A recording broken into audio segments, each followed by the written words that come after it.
Welcome to Focus on Why, the podcast where reflection sparks action. I'm Amy Rowlandson, and together we'll explore compelling stories, profound insights, and transformative experiences from inspiring guests worldwide. Feeling lost or unfulfilled? Searching for clarity, purpose, or meaning in your work and life? This podcast invites you on a journey of self-discovery to align your work with your values, shape your future with intention, and create a purposeful way of life. Have a purpose, have a plan, focus on why. Before we dive in, let me share how I can transform your journey as a purpose coach. I specialize in helping you get crystal clear on your why, aligning your passion with your purpose, and crafting a plan to create the life you truly desire. Book a free 30-minute coaching call today. The link is in the show notes. Let's start building your purposeful future together. Today on Focus on Why, I am joined by Kat Williams. Kat, welcome. Thank you. It's lovely to be here. It is indeed. I'm very excited for this conversation. So tell me, Kat, what is it that you're focusing on right now? Well, I've just returned from the Professional Speaking Association conference, and that has been life transforming, is all I can say. It feels that I'm now really feeling kind of present in my focus of what I do next as a speaker. So I've been a transformational therapist for a long time, going very sort of deep into people's stories. And I've known for a long time I also want to make a difference, one to many on a stage.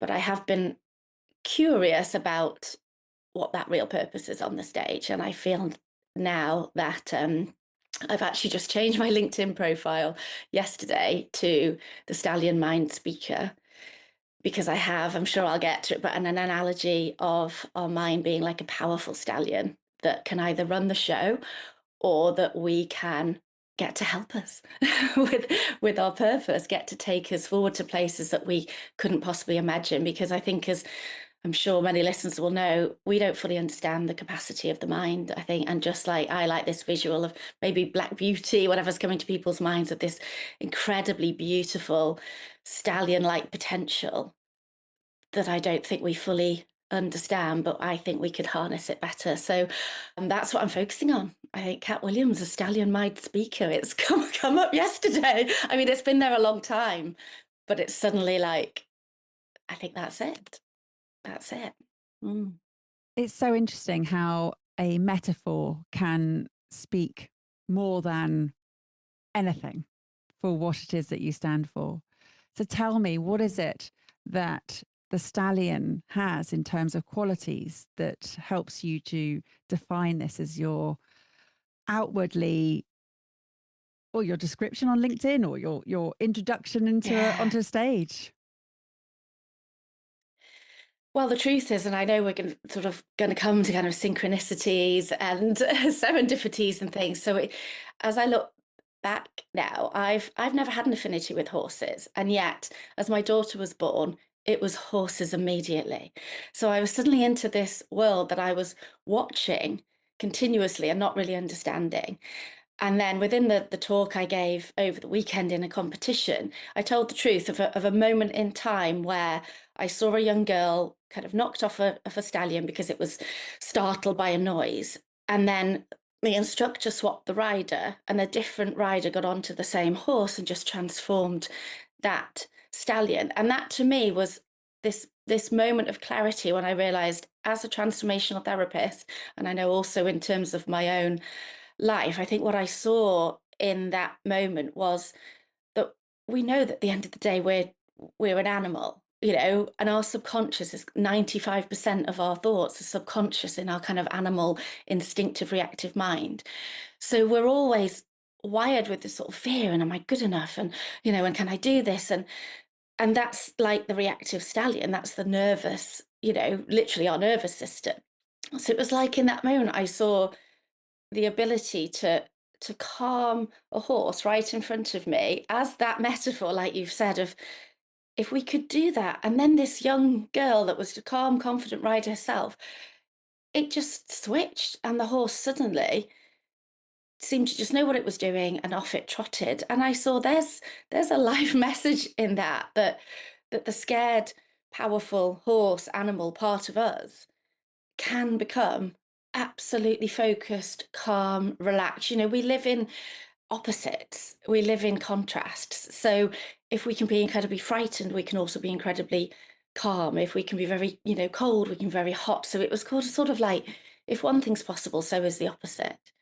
And that's kind of, I want to talk about that. I want to help people tap into that because we know we live in so much fear, and the opposite is love and trust and, yeah, love and trust.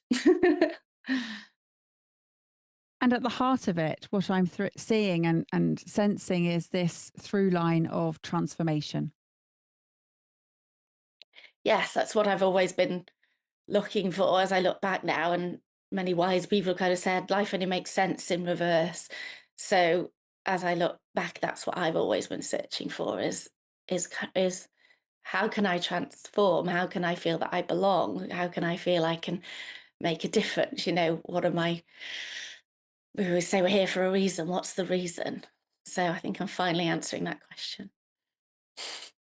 And the answer to that question, what's the reason? What's your answer, Kat?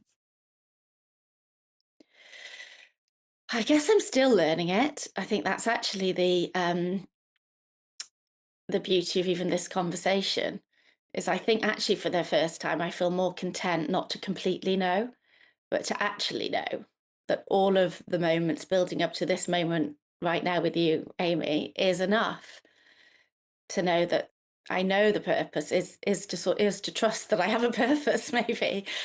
And I think it is about using my voice. It is about always knowing. So if I tell a little silly story, but it came up in hypnosis, I'm a transformational hypnotherapist, as you'll know. And I don't think I would have reached this unless I'd been in hypnosis. So I was 4 years old in primary school. And looking back now, I'd never really felt, good in myself. I mean, I was only four, so you don't really know. But the assistant teacher in reception class put lipstick on my nose. And under hypnosis, I went back to this moment and I was kind of, why is this significant? Like, how bizarre. So, of course, the therapist said, you're having lipstick book on your nose, Kat. What does that mean? And I said, oh my gosh, I'm Rudolph the Red-Nosed Reindeer. And I'm about to go on stage in front of the school as Rudolph.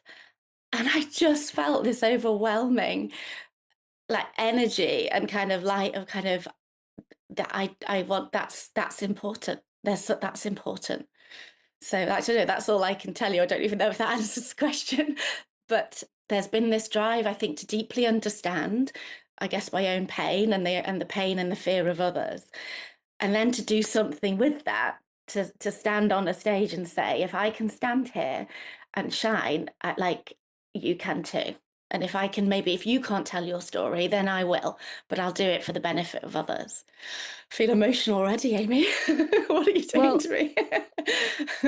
yeah, again, the story is for me that there's an energetic transfer there. So the energetic story or the transfer of energy between the switching of the riders of the horses, and then also here this energy of about to go on stage. You said it was an overwhelming energy, and that standing on a stage to share a message, it's there for both those elements. Yeah. Hmm. And horses, like going back to your stallion, horses pick up energetic information. They communicate Yes. through energetic Yeah. transfer. They're experts in non-verbal communication and this sort of sentient learning, Exactly. but they live in the present. This is the thing, is that Mm. that's what you said earlier, is that I'm happy to be where I am right now, just unraveling this in the present, not trying to Hmm. go way into the future and not necessarily going back to No. the past, but just right now, here. Hmm.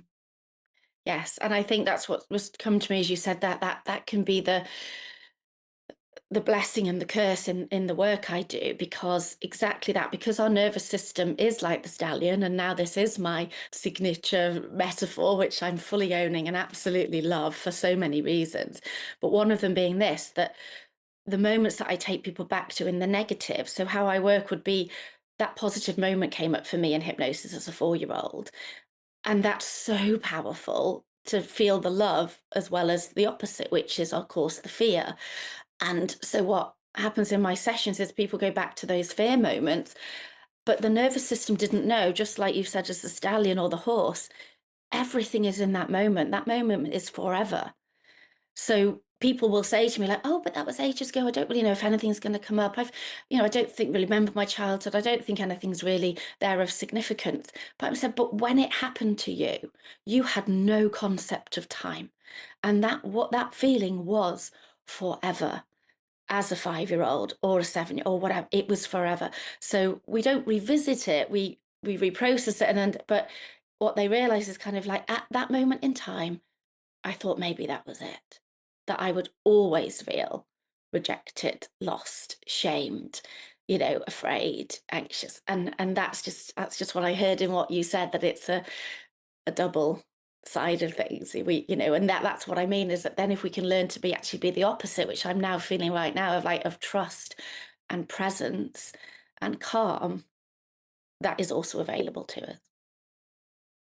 And that trust, presence, calm, if you're looking at this legacy piece that you're transmitting through the stallion metaphor, because a stallion there is to ensure that those qualities and capabilities are passed down through generations thereafter, right?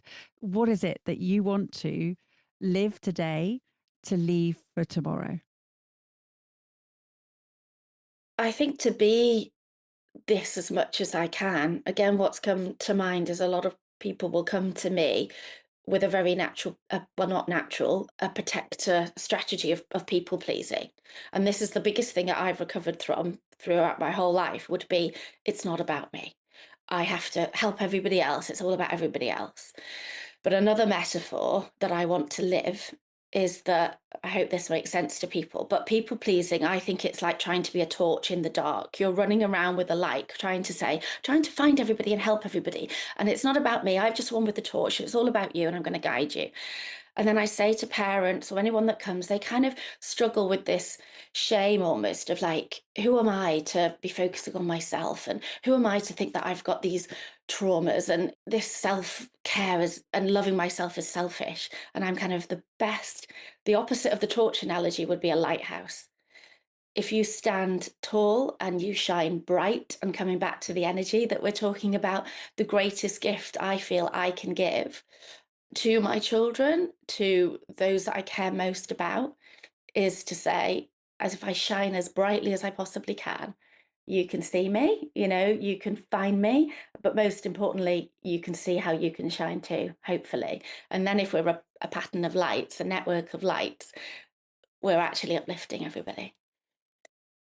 And that metaphor again of a lighthouse being able to guide people in stormy seas, in rocky waters, in areas of perceived danger. And that's what you do in terms of helping people to transform from a space from where they're not comfortable into a space where they are comfortable in themselves. Hmm.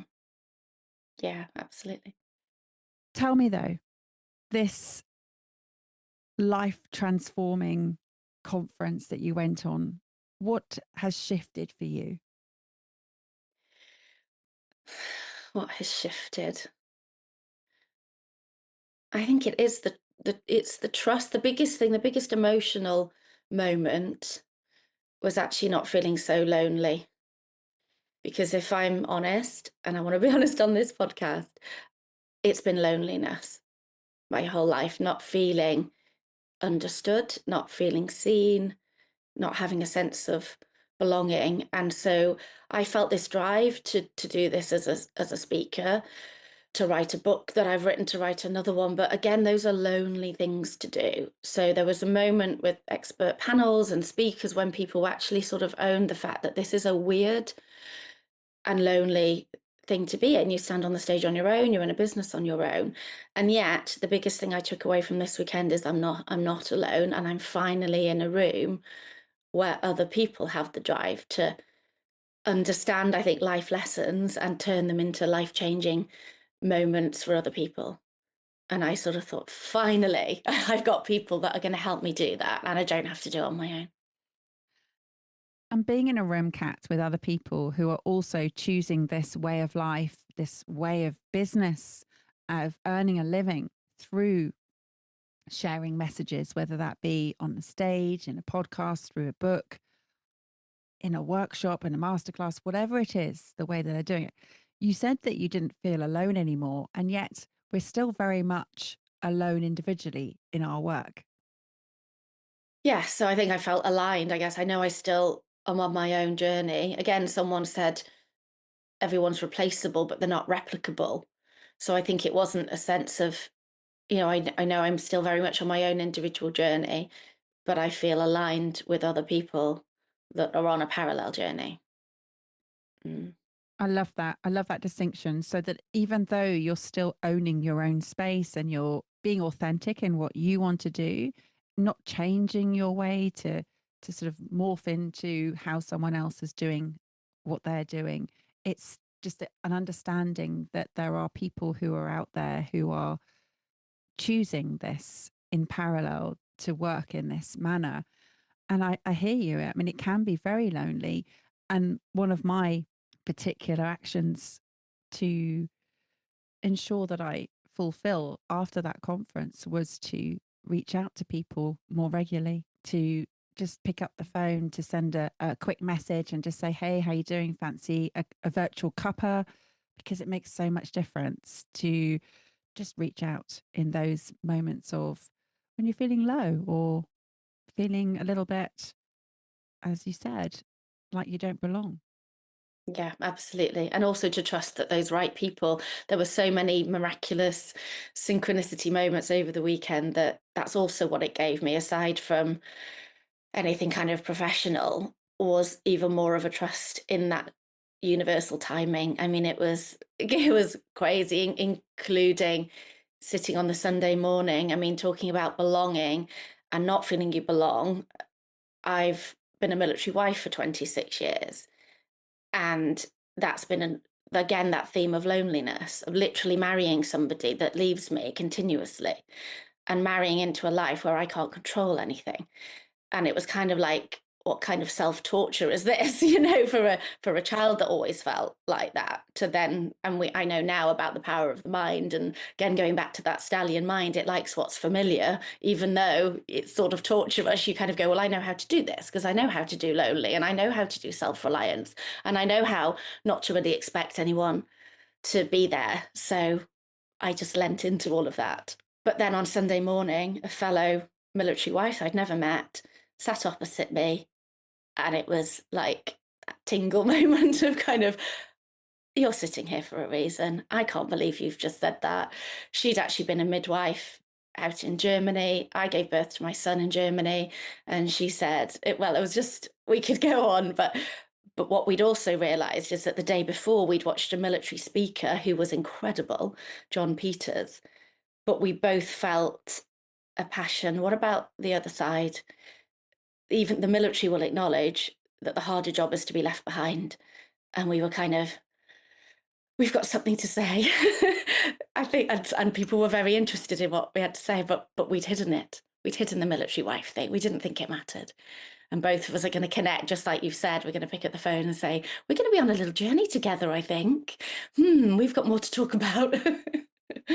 I think that what you just shared is just so huge. I just want to just pick on that, not pick on it, but dive deeper on that, Kat, because it is, well, I have no concept of what it's like to not be able to control anything, this being left behind all the time and raising a family, knowing that you've got someone who's left you to go to the front line and share with us what it takes to be a military wife for 26 years as well.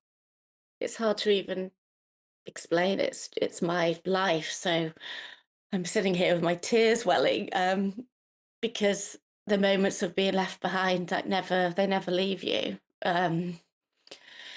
People will say you must get used to it. There was a moment in John Peters, who was the military speaker on Saturday, if anyone wants to look him up. There was a moment when he talked about, he said sort of about looking beyond the walls, which was hope when he was when he was a prisoner of war. And he said, it wasn't my wife. He sort of apologized for that almost. He said, I'm sorry that it wasn't my wife that was my focus beyond the walls, but I knew she's a military wife.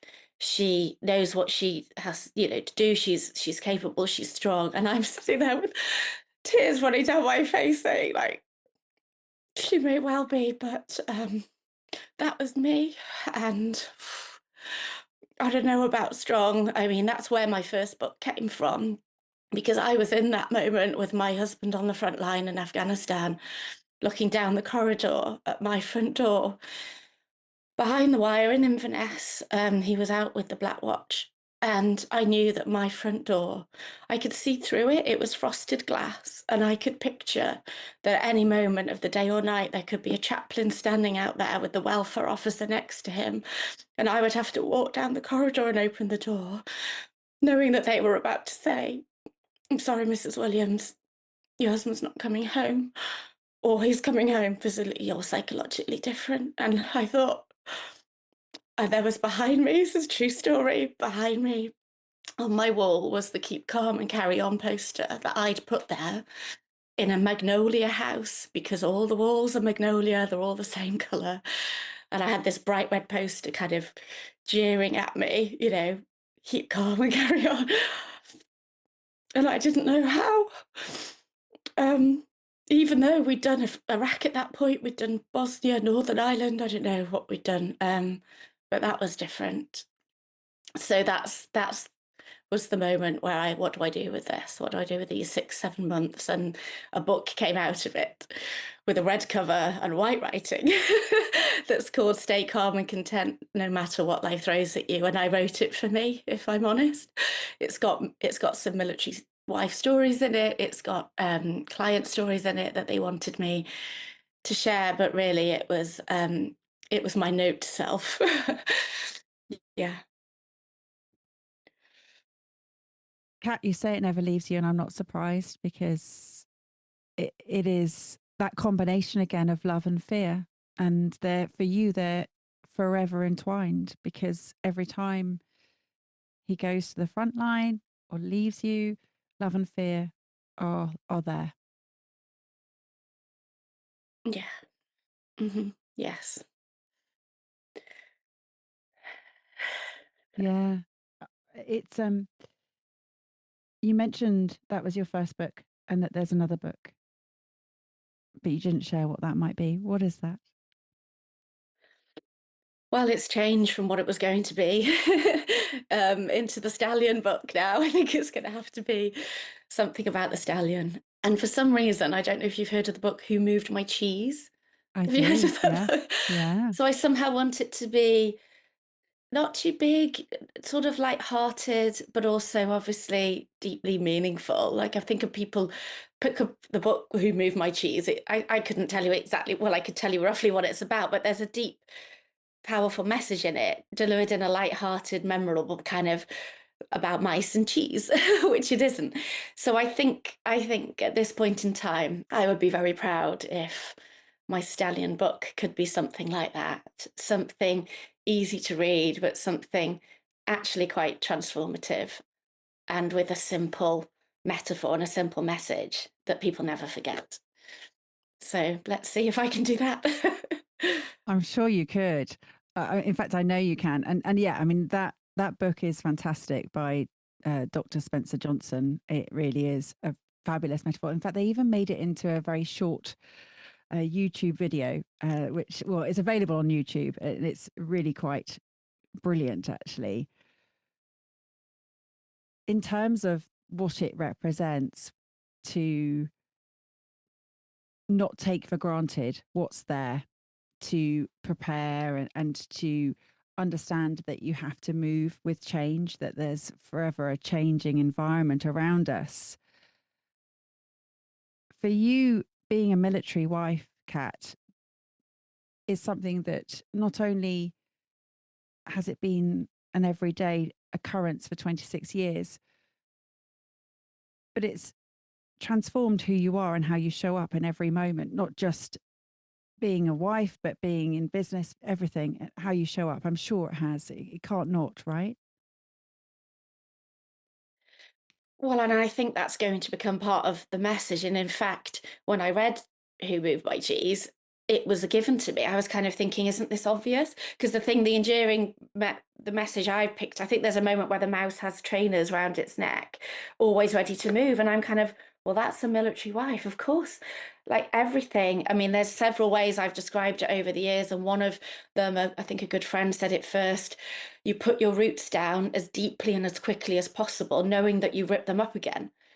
So, because you've got to ground really fast, you've got to make friends really fast, you've got to make a home for your children really fast. I mean, literally, I could probably have a world record. Maybe I should go for this Guinness World Record in how many pictures I could put up in a day. I kid you not. I am amazing at putting up pictures because the one thing you don't want is people have pictures they haven't put on their walls for like 6 years. I need to get that picture up.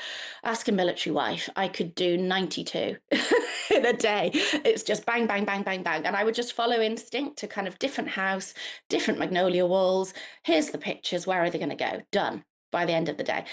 And another thing we would always do is plan a party. I think, again, this was probably a husband thing that he said of you would plan a party within probably 10 days of moving in, because then you have to get everything done. So, and then you're the one that's then packing all the boxes.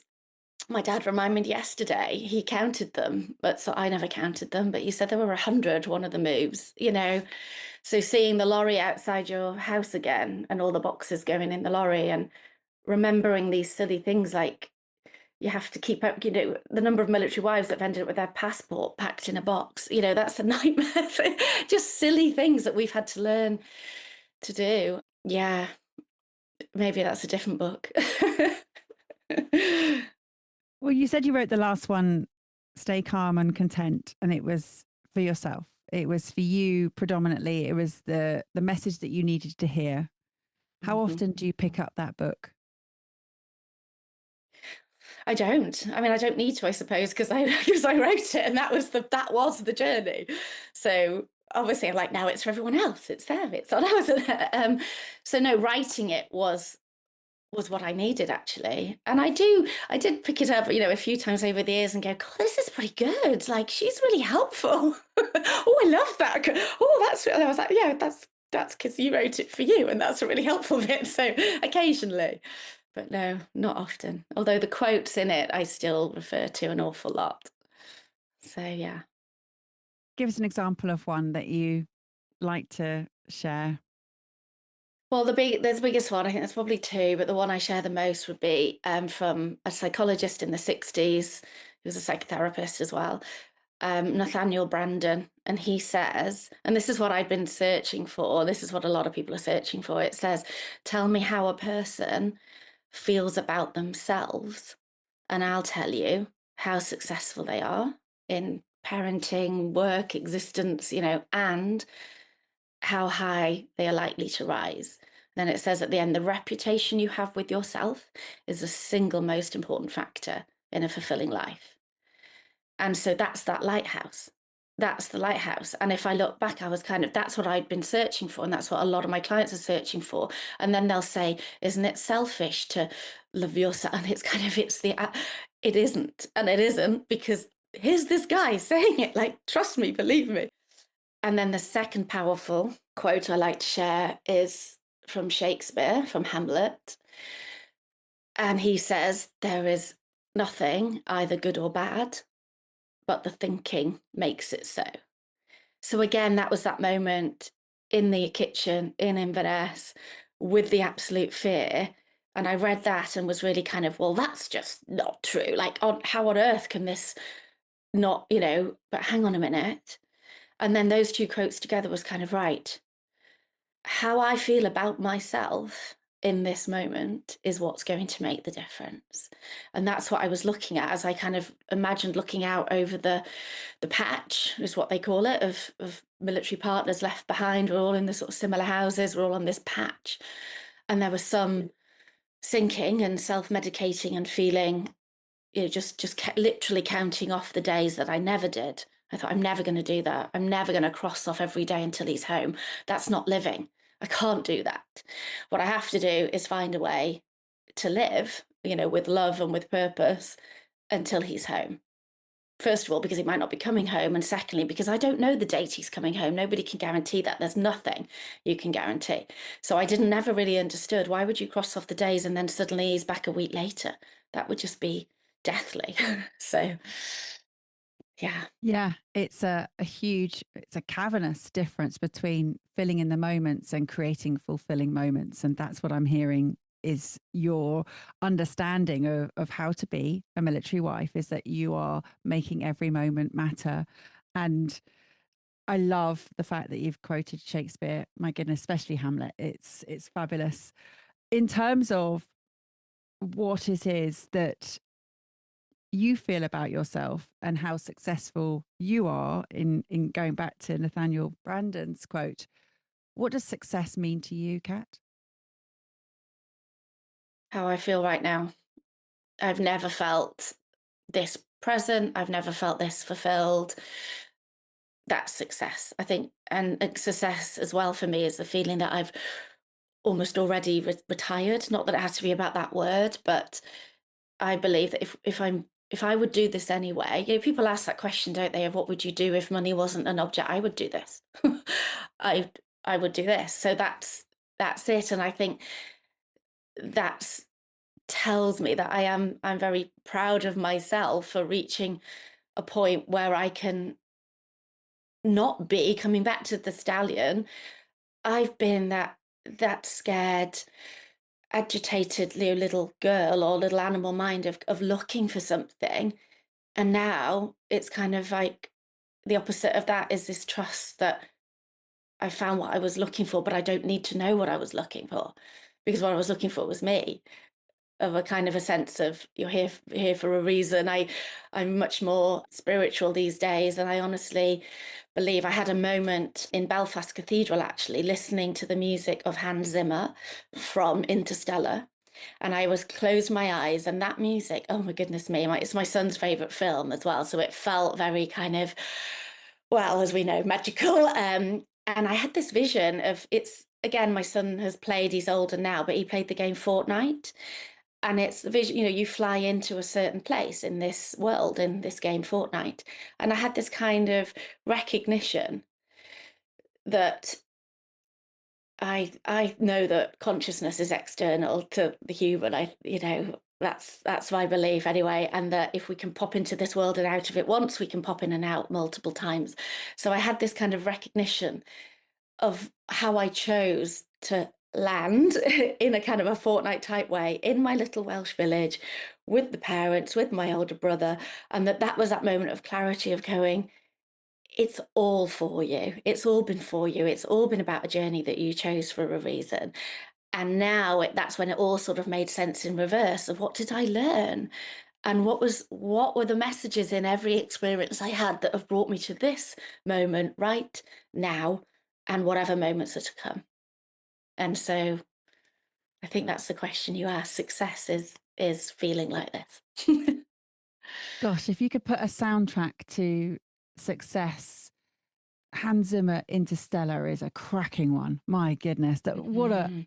incredible piece of music. And oh, yeah, I love that. I love the whole concept of externalizing it in a way that we don't need to use words. Music is so powerful again. And so we're coming back to metaphors and ways of describing things that aren't a physical description using words, in terms of feeling and in terms of what matters. You've used lighthouses, the stallion, the music, the storytelling. What else is there that you can use to describe this in terms of helping it land for the listener around purpose and deep meaning for you, Kat? Well, what's just come to me as you've asked that is another favorite phrase I have at the moment is about what do you bring to the party? And so, actually, later today, I'm taking something that really matters deeply to me is how do you anchor that we're enough? You know, there'll be that quote kind of feeling enough, you know, the reputation you have with yourself. So I've actually developed something called Strengths Unlocked, which is about what we each bring to the party. And it's just normal words. But when I can see in even someone as young as 6, like it's sort of just 24 normal words on cards, things like courage, enthusiasm, empathy, compassion, leadership, detail orientation, critical thinking, words like that, that that's anchoring that we know we're enough because it's about an energy thing. It's kind of like I get the top 7 words and they show if you asked me, you know, Amy, to do something every day, my top 7 are perseverance, empathy, compassion, creativity.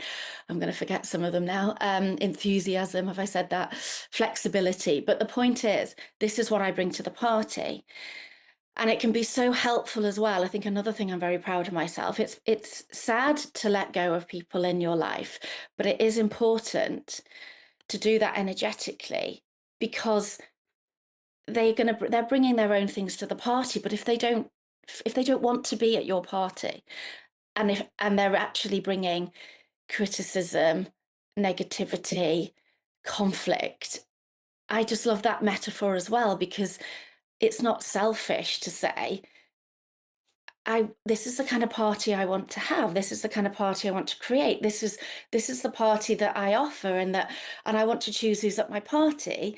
And with respect, however close that relative might be, or the person that you've had in your life a long time, I believe it's okay to say you don't have to come to the party, and actually you're not invited. Um, so, and I don't know what that sounds like to listeners, but I think that's a big moment in time when people realize this is what I bring. These are my strengths. This is what energizes me. This is the kind of party I would throw. And if you don't like it, that's okay. You go and throw your own party because these are the people that understand the party that I'm having. And I think that can be like a life thing where, you know, isn't it okay to feel free and shiny with a sense of purpose and meaning and belonging and to have that agency over your own party and your own life? Yeah. And that's the thing you mentioned earlier, that within a couple of weeks of settling into a new place, you've thrown a party. So, you know, you Mm, actually physically throw a party as well as using it as an exercise. So I love this. that's true. Military, we throw a lot of parties. It's a, yeah, hadn't really realized, but it had become the habit in the military and we continue it. Absolutely. Yeah. And again, I missed when I was listing all the things of the metaphors. The other thing you've done is you've brought color into a very magnolia space. So you talk about the pictures that you hang, the red poster that you have. So again, another visual representation of how success shows up in your life. Yeah, I use a lot of colors in my work actually because I believe everything's about energy. So it's tuning into when people, I always take people to the moments of life without the problem. So they'll come to me thinking that the problem is the problem, right? Whether it might be anxiety or people pleasing or even depression. And I will say, that's not who you are. You came onto this planet as a bright, shining 10 out of 10 confident light. So we tune into that first. And I do that with color. So I'll take the person to the moment that they think they've forgotten. They think that they haven't ever, they can't remember feeling happy or aligned or truly themselves. But they go there. And then I say, what color is that? And that's their true nature. So yeah, I'm using, and for me, it's gold, it's yellow, and then I kind of help them to see the path ahead. Then isn't this what you want more of? What you've tuned into today is who you are. You are not. It's the problem, not your problem. Nobody ever comes with a problem. It's a protecting strategy from the stallion. Again, the stallion is just trying to help. The stallion takes over because it believes it's helping, but it actually becomes more of an issue. So if they come with anxiety, that's now become more of an issue than the belief that that anxiety thinks it's protecting them from, which will be failure or rejection or not feeling good enough or feeling it not important. So again, I go to that kind of, you were born important, you were born enough, and this is what you want to feel more of. And that's when it's like we sort of turn all the lights on and say, you're going to go and find more of these moments now. Was there ever any other contender for you than the stallion? in the mix? The book was going to be called Break the Invisible Cage. But I realise now that was the negative side of things in a way. Yes, it's positive to sort of say shatter out of the invisible cage, because that's what I mean by these protector parts. It's a bit like, I suppose, the way of putting it into the stallion one would be the stallion mind. Your subconscious mind doesn't care about you being happy or successful. It doesn't care. It will happily stay in the stable, like an invisible cage, because it doesn't really realise its own potential, and its only job is to sort of stay alive. But I hope all the listeners could sort of feel like, what a travesty of that. You have this beautiful, incredible stallion mind. How criminal would it be to lock it in a stable? So that was where the invisible cage was sort of, I felt like that we're all in this invisible cage of our own limitations, our own story that we're telling ourselves is not good enough. I can't do that. I'm not as good as other people. I don't fit in. It's all rubbish because we're born enough, so that was with the original idea of shatter the invisible cage. But I think now it works just as well to say, get the powerful stallion out of the stable, right?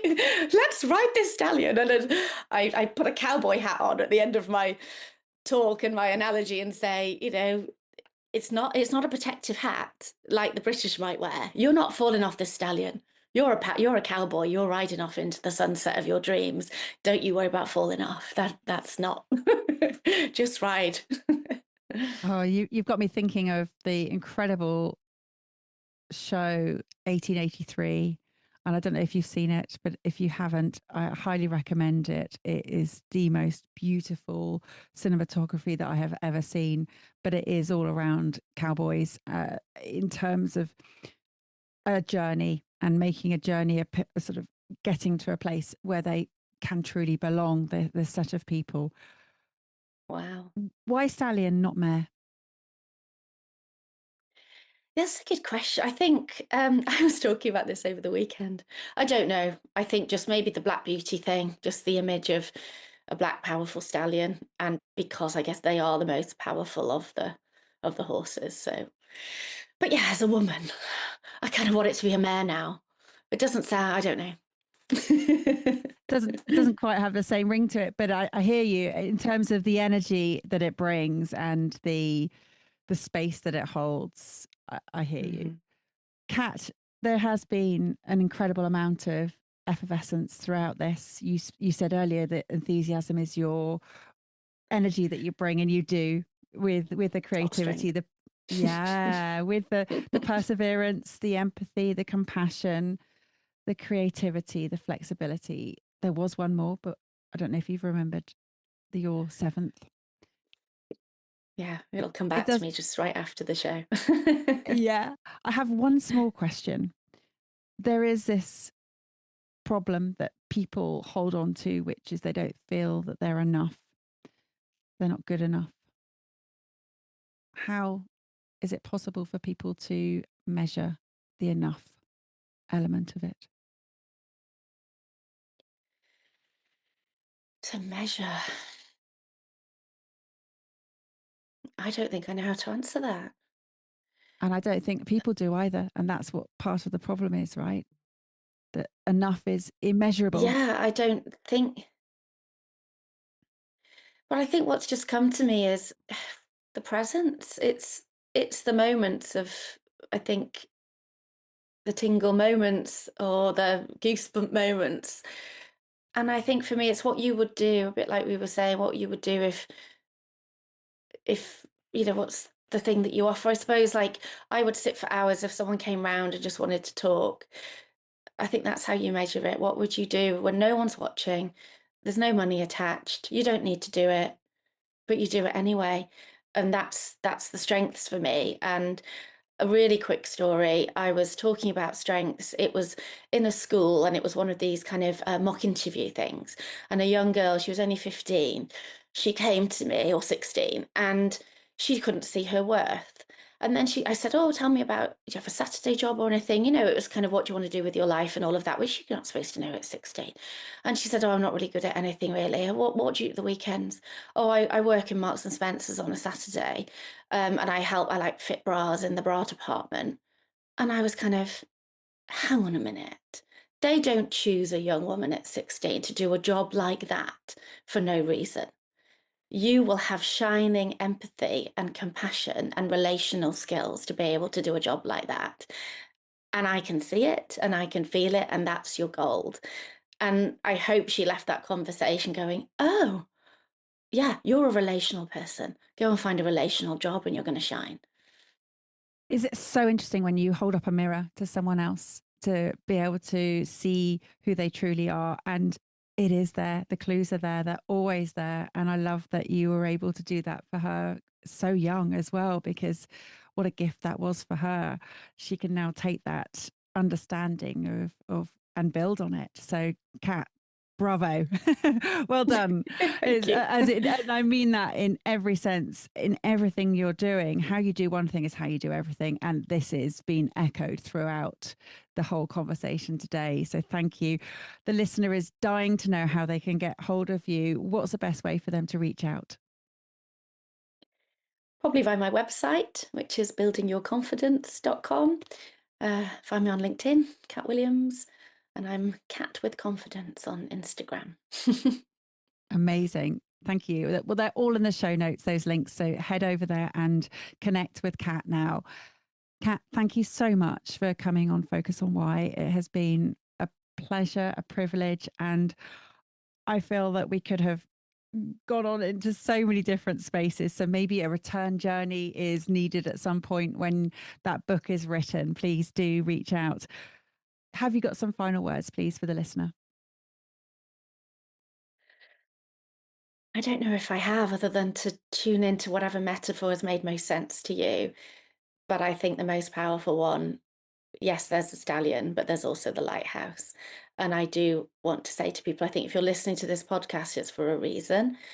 And the best gift I believe you can give to those you care most about is to know that you're enough, and is to find it's about energy. What uplifts you? Think about who's around you. Think about what you focus your energy on. And is it nurturing? Is it uplifting? Is it energizing?